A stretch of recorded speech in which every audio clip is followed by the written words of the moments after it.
Cerita berawal ketika seorang bocah bernama Xia Shang berada di pinggir jalan sambil tersenyum-senyum menggoda tiga anak perempuan yang berada jauh di hadapannya. Seketika ada seorang emak-emak yang tiba-tiba menegurnya yang mengatakan dia terlalu genit. Emak-emak itu memarahi Xia Shang, namun seketika angin kencang berhembus dan menerbangkan topi jelek si emak. Alih-alih mau membantu, Xia Shang malah membiarkan topi itu menggelinding ke dalam selokan kotor. Scene berpindah ke seorang pak tua yang naksir pada gadis penjual bunga. Dia bernama Pamantat. Penjual bunga yang tunanetra itu terlihat sedang memilah bunga untuk dijual di pinggir jalan demi memenuhi kebutuhan hidup. Dengan berpura-pura menjadi orang kaya, Pamantat memberhentikan mobil orang, membuka dan menutup pintu mobil itu kembali agar si gadis berpikir Pamantat adalah pria kaya yang suka berlangganan membeli bunga kepadanya. Saat menghampiri wanita penjual bunga, Pamantat membeli bunga yang paling murah dan diberikan lagi kepada si wanita itu. Lalu dia pun pergi. Scene berpindah di kediaman rumah Xia Shang yang sedang mengadakan foto keluarga. Diketahui kalau ayahnya memiliki istri muda yang cantik karena ibunya Xia Shang sudah meninggal. Saat berfoto, Xia Shang malah berpose konyol sehingga dia diusir dan tidak jadi berfoto bertiga. Saat duduk sendiri ibu dari si pengantin perempuan datang yang merupakan emak-emak di jalan tadi. Emak itu meledek Xia Shang tanpa tahu kalau menantu barunya adalah ayah kandungnya Xia Shang. Saat sudah mengetahuinya, dia pun berpura-pura baik dengan bersalaman dengan Xia Shang. Namun dengan usilnya Xia Shang meletakkan mainan kecoak dan memperlihatkan kodok raksasa ke nenek tirinya tersebut hingga emak-emak itu teler. Bocah ini dihukum oleh ayahnya agar berbicara 100 kali di depan cermin agar tidak berbuat konyol lagi. Di malam hari, saat hujan deras, Xia Shang meluapkan kekecewaannya kalau ayahnya sekarang lebih menyayangi ibu barunya dibandingkan dia sendiri. Jadi malam itu dia berniat untuk kabur dari rumah dengan berpamitan kepada mainannya.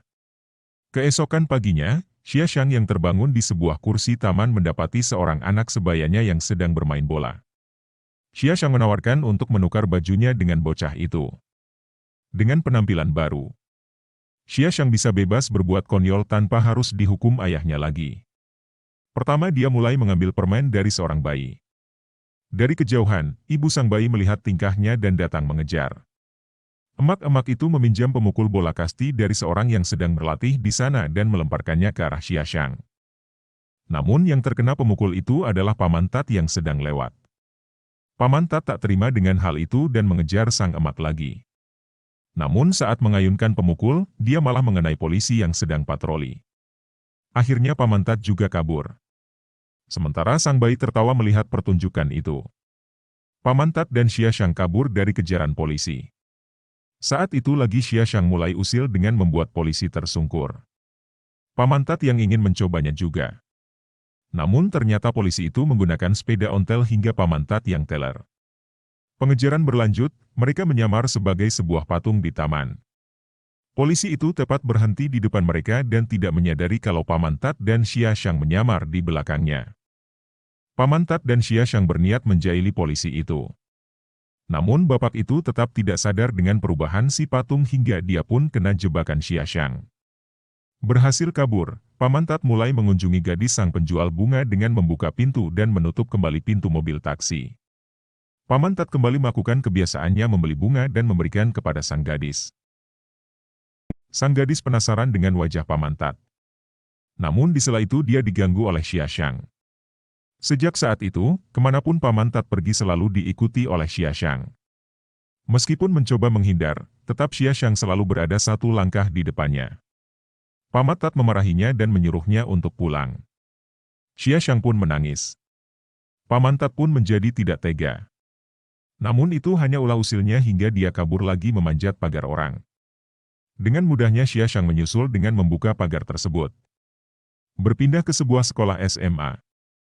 Di mana di situ ada cowok yang bernama Wu. Cowok populer ini menyukai pada seorang gadis polos yang kita sebut saja Rani. Rani diganggu oleh seorang siswa. Namun dengan cepat Wu beraksi menolong Rani bak pahlawan. Walaupun sebenarnya cowok yang mengganggu itu adalah teman gengnya Wu. Berbagai cara dia coba untuk mendapatkan perhatian Rani. Suatu ketika dia mencoba membawakan telepon dengan helikopter kontrol. Telepon itu diangkat oleh Rani, dan ketika itu Wu muncul dengan terbang menggunakan balon. Saat mencoba melambaikan tangan, pegangannya pun lepas dan ia pun terjatuh. Paman Tat adalah seorang penjaga sekolah paruh waktu di SMA itu. Paman Tat membunyikan lonceng tanda masuk kelas. Di situ dia melihat seorang guru baru yang akan menaklukkan sebuah kelas yang terkenal sulit ditaklukkan. Kelas ternakal yang dimaksud adalah kelasnya si Wu. Saat guru itu masuk, dia sudah mendapat surprise dengan seember air. Ditambah dengan jebakan-jebakan lain yang dibuat secara bekerja sama oleh para siswa. Sampai akhirnya guru itu pun sudah tidak kuat dan terjatuh. Bahkan sudah terjatuh pun masih ada jebakan yang menunggunya sehingga guru itu tidak sanggup mengajar lagi karena kenakalan siswanya. Paman Tat yang mendapat jatah makan siang dari sekolah itu diperhatikan oleh Xia Shang dari jauh. Namun dia tidak mau membagi makanan itu dengan Xia Shang pun menangis. Paman Tat yang tidak tega memberikan makanan itu kepada Xia Shang. Namun lagi-lagi Xia Shang usil dengan menguncinya di luar ruangan sampai makanan jatahnya habis. Tak tahu harus pulang, Xia Shang juga mengikuti Paman Tat hingga ke rumahnya. Paman Tat yang tidak tegaan itu menyuruhnya masuk dan mengizinkannya tinggal di situ. Tak tanggung-tanggung Paman Tat benar diusilin sampai disuruh nyebokin tuh bocah. Saat sudah terlelap, Paman Tat bermimpi dengan gadis penjual bunga pujaannya. Di sela-sela mimpi indah, Xia Shang ngompol dan memberikan Paman Tat sirup yang nikmat. Keesokan paginya, mereka memulai aktivitas biasa. Paman Tat berusaha mengusili Xia Shang. Namun Xia Shang tidak pernah terkena usilan dari Paman Tat. Malah perbuatan usil Paman Xia Shang menjadi bumerang baginya sendiri. Berbagai kegiatan mereka lakukan bersama demi bertahan hidup. Tampak Xia Shang yang berasal dari keluarga orang kaya pun mampu beradaptasi untuk hidup di jalanan dengan cukup baik. Beruntungnya dia menemukan orang yang sama usilnya. Dengan tingkah konyol mereka, akhirnya mereka dapat mengumpulkan uang. Walau Xia Shang hanya dapat bagian kecilnya saja. Seperti biasa, uang yang didapatkan oleh Paman Tat untuk membelikan bunga kepada sang gadis. Sang gadis menceritakan kalau ia sudah dapat pendonor mata. Namun tetap saja dia tak mampu membiayai operasinya yang mencapai 500 yuan. Berpindah ke sekolah, di mana Wu masih mencoba mencuri perhatian Rani dengan berbagai cara. Namun Rani tampak biasa saja dan tidak peduli. Sehingga Wu mencoba lebih berani dengan memberikan surat cinta kepada Rani. Alih-alih dibaca, surat itu malah sampai ke teman sekelasnya Wu dan dibacakan di depan seluruh siswa sehingga dia pun malu. Berpindah ke kantor kepala sekolah yang sudah tak sanggup lagi mencari guru untuk mengajar di kelas yang bandel. Akhirnya dia membuka lowongan untuk siapa saja yang mampu menaklukkan kelas itu. Paman Tat juga melihat informasi tersebut. Di kelasnya Wu, mereka mempersiapkan segala barang untuk mempersiapkan ujian di kelasnya. Hari itu kepala sekolah tak mendengar suara apa-apa dari kelas yang heboh tersebut. Jadi sesekali dia memeriksa alat bantu pendengarannya. Para siswa hanya berakting seolah ribut. Sampai pada akhirnya Wu dan teman-temannya beraksi. Mereka pun ujian bersama dengan menggunakan seluruh skill yang ada. Di luar kelas, Paman Tat melihat uang gaji untuk mendidik kelas tersebut dinaikkan menjadi 500 yuan jika mampu menaklukkan kelas tersebut. Tentu uang itu cukup untuk membiayai operasi mata sang gadis pujaan. Paman Tat pun berencana untuk mengikuti bela diri untuk menghadapi setiap siswa pada kelas. Bertepatan dengan bel pulang yang berbunyi. Wu melihat Rani sedang digoda oleh seorang yang seperti preman yang diduga alumni sekolah tersebut. Wu yang tak terima melihat gadis pujaannya diganggu, datang dan menantang preman itu. Tanpa basa-basi preman itu memberikannya pelajaran hingga membuatnya Li Wu ciut. Dan ia pun jadi pusat perhatian para siswa. Paman Tat yang kembali ke rumah, awalnya tidak mempercayai ilmu bela diri, sampai akhirnya Xia Shang mendatangkan seorang biksu yang memperlihatkan skill tingkat tingginya. Akhirnya Paman Tat berpikir untuk memulai latihannya bersama Xia Shang di sebuah kuil. Pagi harinya mereka mendatangi kuil yang dimaksud. Kuil itu terletak cukup jauh dari perkotaan sehingga membuat Paman Tat kelelahan dalam menempuh perjalanannya. Sesampainya mereka di sana, untuk masuk ke tempat perguruan pun tidak gampang dalam merayu para pelatihnya. Hanya Xia Shang yang diizinkan masuk. Paman Tat berusaha menunggu agar dibukakan pintu oleh pelatih. Kesabarannya pun telah teruji dan petinggi tempat pelatihan itu menerimanya untuk menjadi seorang calon pendekar yang kuat. Latihan awal pun dimulai. Di mana seperti biasa, mereka tetap bersikap konyol hingga membuat pelatihnya emosi. Keesokan paginya, mereka pun dibangunkan lebih awal. Latihan pertama adalah menguji kesabaran mereka agar tidak makan ayam lezat yang sudah disajikan. Kedua adalah latihan senam seperti yang di televisi. Siang harinya mereka melatih kekuatan kaki dalam membentuk kuda-kuda pertahanan. Selanjutnya melompati tembok dengan menggunakan lembing. Namun Paman Tat malah tersangkut.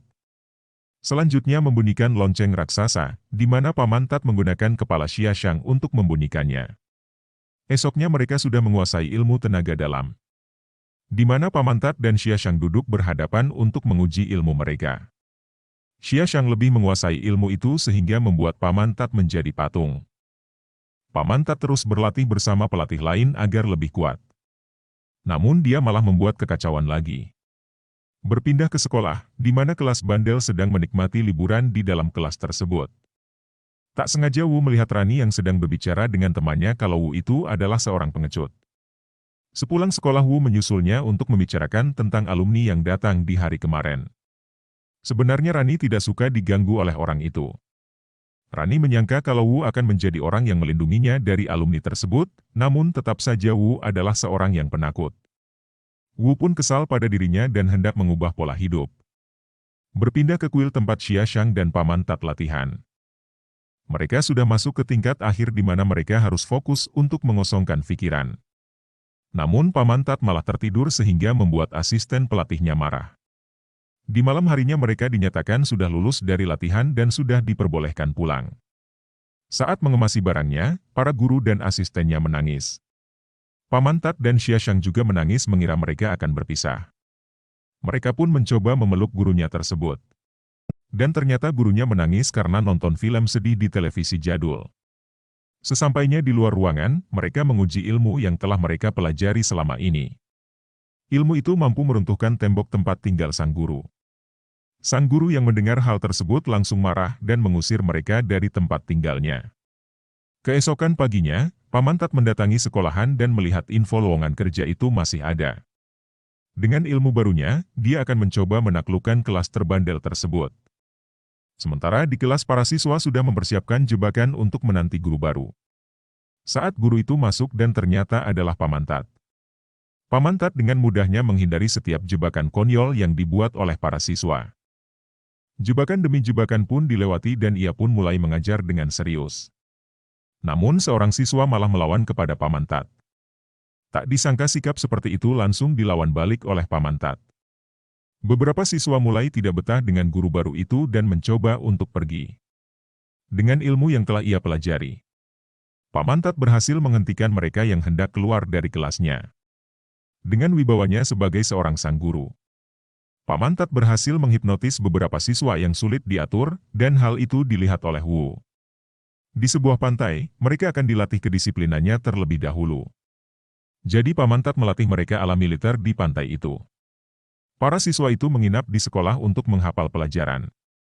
Mereka hanya diberikan sedikit makanan dan makanan itu harus cukup sampai esok hari.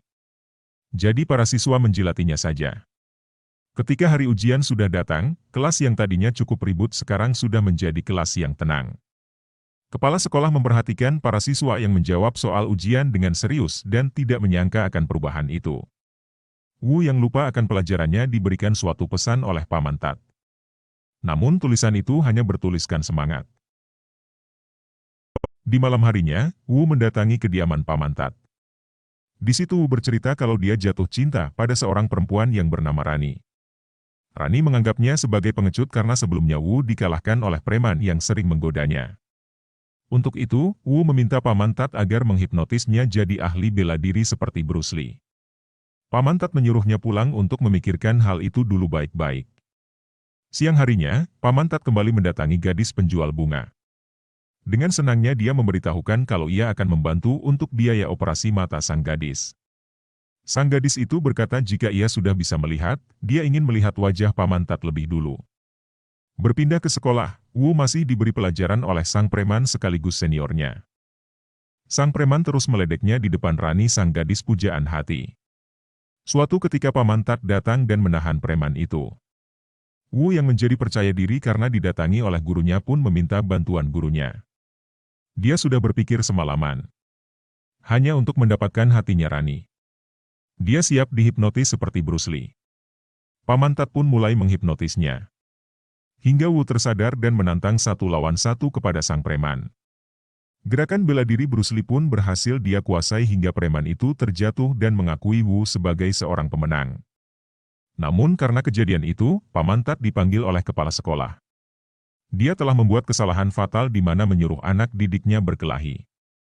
Sebagai hukuman, Pamantat diberhentikan menjadi guru dan tidak jadi mendapatkan uang sebanyak 500 yuan. Sepulang sekolah, Wu dan Rani yang sudah mulai akrab mulai berjalan bersama dan berbagi kisah hidup mereka. Wu membuang semua gambar idolanya yaitu Bruce Lee. Karena dia beranggapan untuk menjadi seperti beliau memerlukan usaha yang keras dan tidak instan. Mereka pun lanjut berjalan pulang. Saat di perjalanan, Wu malah lari seedan-edannya karena melihat kodok di depannya. Hal itu membuat Rani kembali jadi ilfil. Di kediaman Pamantat, Xiaxiang berusaha menghiburnya. Pamantat yang terus minum tidak mempedulikannya karena sedang bersedih.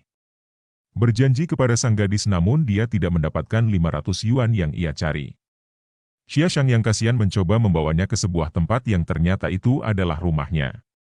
Dia menyuruh Pamantat untuk menunggu di luar sementara ia akan mengambil uang 500 yuan.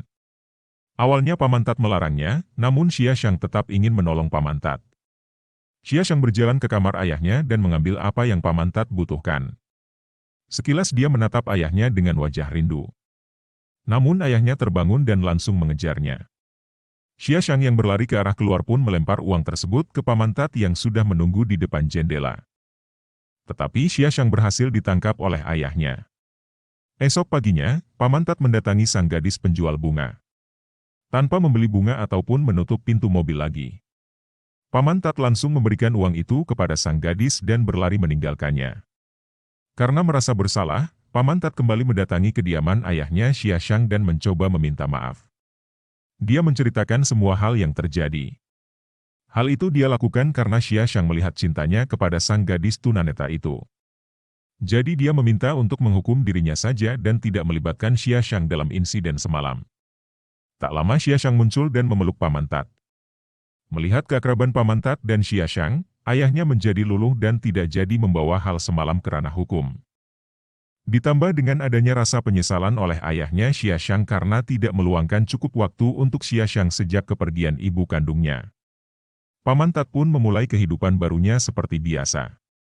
Xiaxiang sudah kembali ke pelukan keluarga, sementara Pamantat kembali hidup di jalanan. Melakukan aktivitas seperti biasa untuk mencukupi kebutuhan hidup. Menolak disebut pengemis meski dandanan dan sifatnya seperti pengemis. Dia terus hidup dengan mencari rejeki yang halal. Suatu ketika dia ingin melihat keadaan sang gadis penjual bunga. Namun sang gadis sudah tak berada di tempat biasa dia berjualan. Pamantat berhenti di sebuah toko bunga dan memungut mahkota bunga yang sudah layu. Di dalam toko dia melihat sang gadis sedang merapihkan bunga. Sang gadis itu melihat ke arah jendela dan melihat Pamantat. Sang gadis datang menghampirinya. Pamantat sangat senang karena gadis itu sudah bisa melihat kembali. Sang gadis memberikan sejumlah uang kepada Pamantat.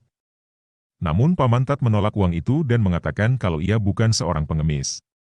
Mendengar suara Pamantat, sang gadis langsung meraba muka dan tangannya.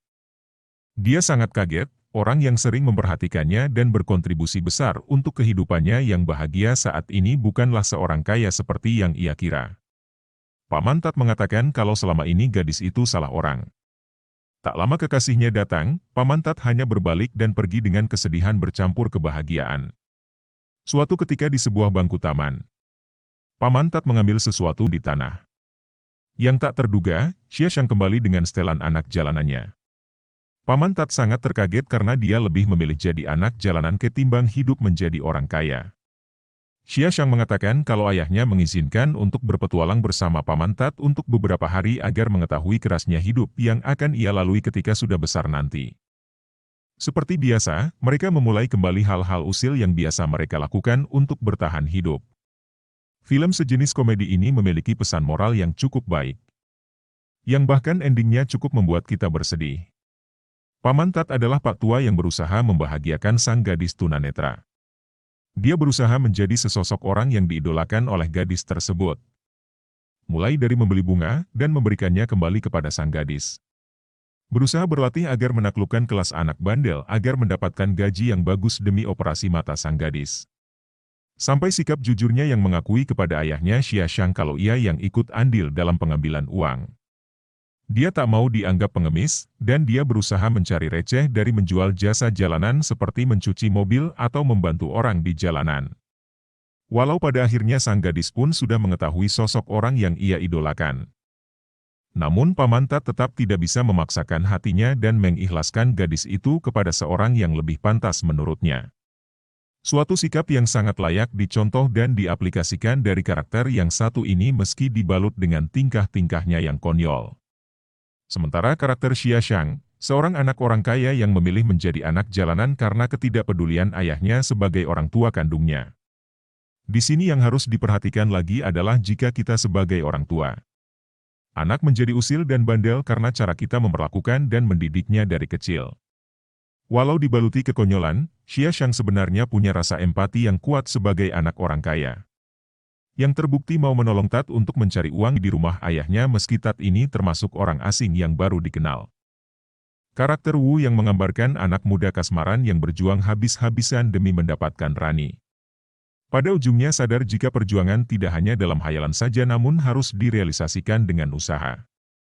Ini dibuktikan ketika ia membuang semua atribut tentang Bruce Lee sang idolanya. Sekian dulu film jadul kali ini. Tamat.